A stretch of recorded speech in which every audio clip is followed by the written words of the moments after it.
Hello there, this is Michele Knight. This is the Taurus March overview finally. Thanks to Mercury retrograde, I did film it, I did upload it, and then it got erased. So this is a new one for you. Okay, pay attention on the 1st as we have a new moon in your position of manifestation, connecting with other people, and really tuning into the one consciousness. You could create magic on that day. Really important to cast out wishes. This month is full of intensity as we have another cardinal grand cross and all sorts of shenanigans. So make the most of that good vibe on the 1st. We also have Mars going retrograde, which is very frustrating, but it's asking you to go back to the past, to look at areas of your life that you can improve on, maybe even things and positive patterns that you started but never finished. We have Saturn retrograde, making you look at your responsibility and your idea of responsibility in relationships. And it's a good time to go back into the past and look at your relationship patterns, analyze them and see what they've got to teach you now. Venus, the planet of love, is urging you to fall in love with your career. In fact, giving you the passion that you might have lost recently, to put your love back into whatever you're doing, or to put some energy into creating the next thing that you want to do. Or perhaps if you're into music or creativity, it's the perfect time to create something and put it out there. Jupiter's going direct, hooray! So you find communication very beneficial this month, and you're able to say things and people are receptive. And in fact, your words could bring you some good fortune. We have a grand air trine, which is giving you great ideas on how to have career stability, financial stability, and to feel much more grounded. So take those ideas seriously. And on the 11th, there's a grand water trine, which is quite emotional for you. And you're feeling so passionate about your ideas. You're also feeling passionate about your relationships.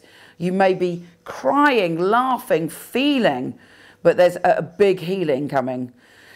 A full moon on the 16th is making you laugh and giggle, and you will have an insight, a dream, or a synchronicity on how to bring more joy and happiness into your life, which is great. Mercury, the planet of communication, on the 17th is entering that place of creating your reality. And again, it's great this month to hook up with other people, to do communal projects or put something out there into the one consciousness.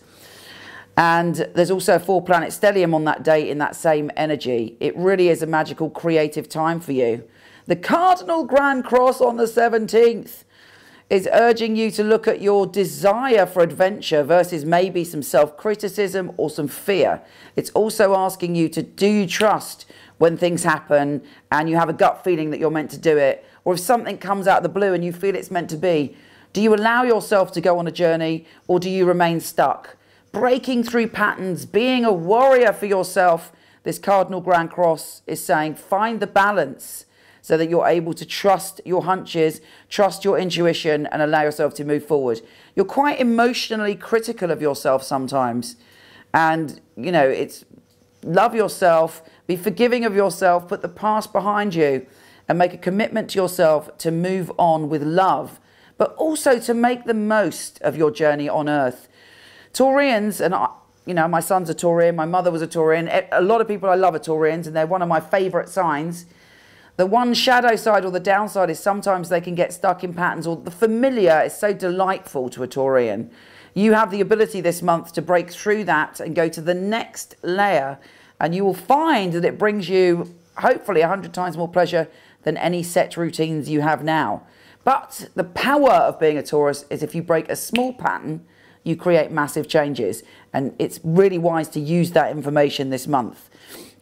Another grand water trine on the 19th is healing you when it comes to relationships, and you may wake up with an awareness that actually you're feeling optimistic and you have the ability to transform things when it comes to love.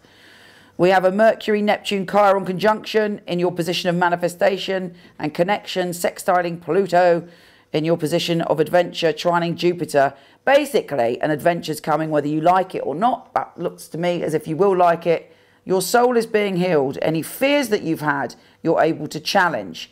What's the thing you're most frightened of? What do you have, irrational fears, or are there any fears that have held you back? If so, allow that powerful Chiron, Mercury and Neptune connection to allow you to let it go and to be free to really be you. We also have a Moon and Venus conjunction, which makes you even more passionate about your work. And finally, on the 30th, a new moon. You're stepping to a new time where you have faith in your spirituality, you have faith in your higher self. However, if you don't do the work this month, you may be drawn to losing yourself in sex and drugs and rock and roll, or any way which takes you into a fluffy, cloudy land. I suggest you allow that amazing new moon to show you the way and to invite your inner powerful voice to speak clearly to you. Take care, I send you much love, and I'll speak to you soon.